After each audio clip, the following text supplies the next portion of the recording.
Y'all might want to watch this because what has happened to me, I don't wish it on my worst enemy. Today's video is just going to be a really quick little PSA for you gardeners out there. Public service announcement or gardening service announcement. I know that all of you people who've been gardening for a long time are probably thinking, no duh, Patty. I know that, been knowing that. But for the new gardeners or people who maybe just have done container gardening in the past and are maybe gonna break some ground and do some new in-bed gardens and flower beds, y'all might wanna watch this because what has happened to me, I don't wish it on my worst enemy. In the process of getting my yard ready for the gardening season, I've been pulling weeds, which is no big deal. I kind of enjoy pulling weeds. It's sort of instant gratification. But in my haste of trying to get all the weeds pulled, I did what no gardener wants to do. This problem may not bother some of y'all, and I did not realize how it affected me until, I don't know, probably 6 or 7 years ago. But I am allergic to poison ivy. Ever since that first reaction that I had with the poison ivy, I've been sort of diligent about identifying it. When I see weeds pop up, I look at them and think, ooh, is that poison ivy? And I get my plant ID app open, take a picture, and it'll tell me if it's poison ivy or not. Most of the time it's not. So I've gotten a little lax with how I pull weeds. But the other day after work, I came out here and thought, oh, I'll get some of these weeds pulled. I have this shade garden bed. This just kind of a natural area. It's under some magnolia trees and an oak tree over there. In the process of pulling weeds that day, I ran into poison ivy. And I have it all over my arms and some other places too that I won't talk about. Poison ivy, when you get the oil on you, you smear it all over yourself before you know it. And then if you are allergic to it, you'll just break out with blisters and it itches like the dickens. It's terrible.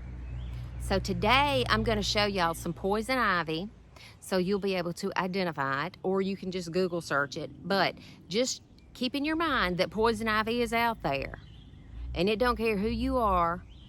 If you touch it and you're allergic to it, it's gonna be bad. My name is Patty, and I live and garden in Zone 8A, Mississippi. We live in a very rural area, so all of the land that surrounds us here, well, it's ours, but it's like a jungle. So I don't even try to garden in that area. Now, I have kind of cultivated a little shade bed area here.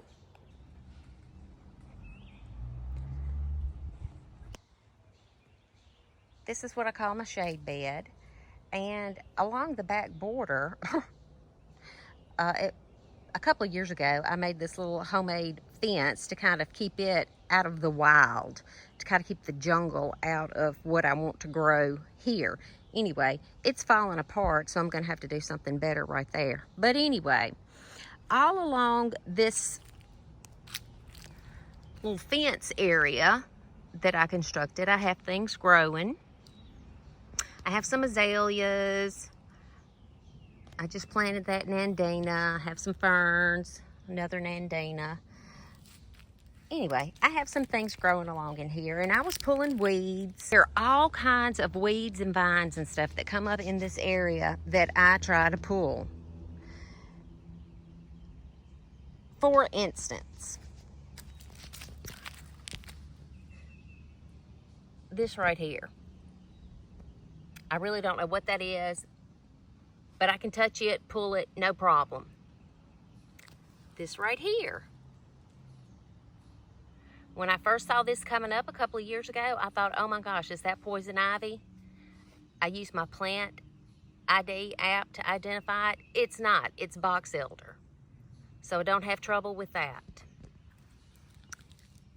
Here's more box elder. This right here is something called sweetbriar, maybe. I can pull it, touch it, no problems. This is more of the box elder. It's everywhere. I've grown accustomed to seeing it, so I just pull it with no problems. I have all kinds of grasses and stuff that I need to pull out of here. This is some kind of elm. They pop up all over the place. So I'll just try to pull those as I see them. This is a little oak coming up. Pull that.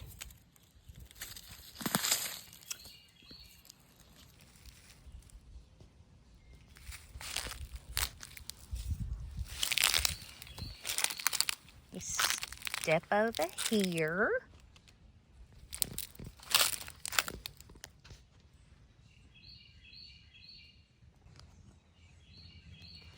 For the longest time, I thought that this 5-leaf thing was the poison ivy, but it's not. That's Virginia creeper. Some people might have a mild skin reaction to that.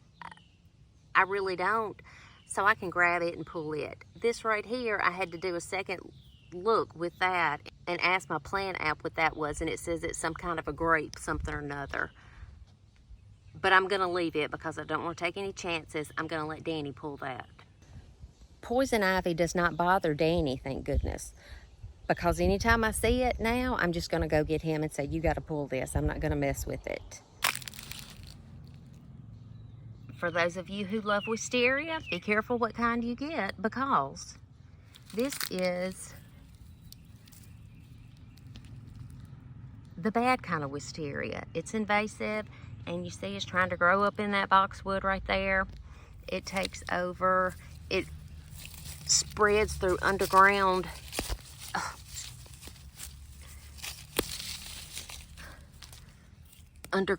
runners, and it is wicked.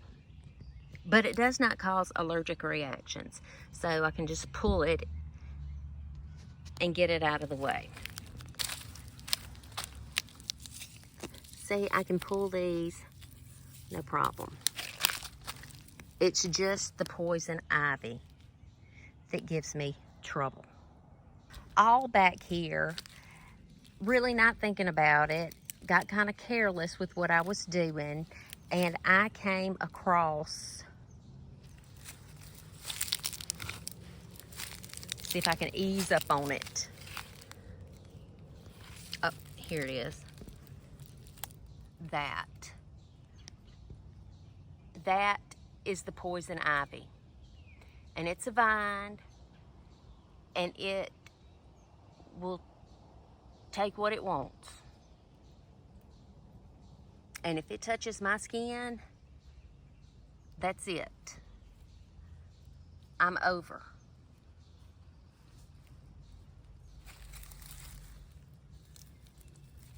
There's some more right there.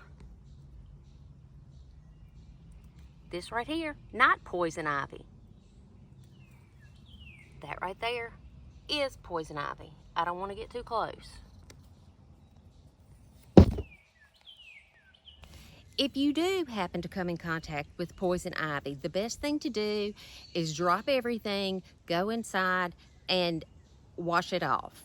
The oil from the poison ivy, it's clear, you can't see it, but imagine if you got a little speck of motor oil on yourself and you tried to wipe it off, and how it would just smear. Well, that's what the oils from the poison ivy does. And you can't see it, so you can't tell if you're getting it off or not, and you may just be actually smearing it all over your skin, which is bad. But go wash yourself really good. They make some soaps and stuff that you can use that kind of cuts through the oil and gets it off of your body. You have to wash your clothes because the oils will stay on your clothes, even on your gardening utensils, your gardening snippers, hoes, rakes, whatever, and if you touch it later, you'll still get it. So be aware of that. I have been using this stuff.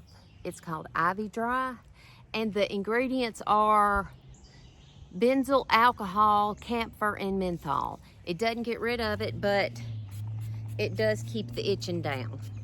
So I try to keep that on the areas that I'm having the reaction. And I have had it bad enough. It was on my face and I was afraid it was going to get in my eye, which would be terrible. So I have had to go and get steroid shots in order to ease myself and keep it from spreading everywhere. But if you're new to gardening and not so knowledgeable about the weeds and stuff that you're pulling, I would say get you a plant app. Just download it on your phone, and anytime you come across something and you're like, I really don't know what that is, ask your plant app what it is. And mine does a very good job of telling me what everything is. So I rely on that a lot. If you really don't know what it is, don't touch it. Get out of there.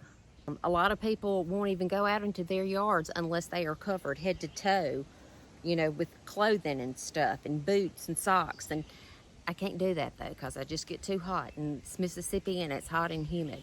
And sometimes I pay the price for that, like right now. Anyway, I will recover. This won't keep me out of the garden.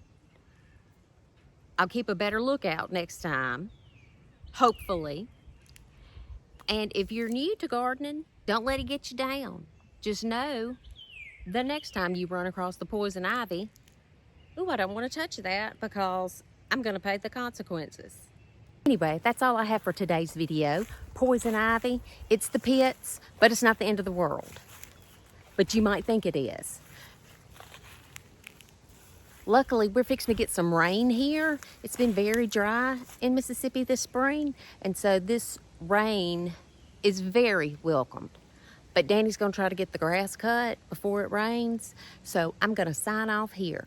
Y'all subscribe to my channel if you wanna see what a rural backyard gardener is doing this summer. Bye.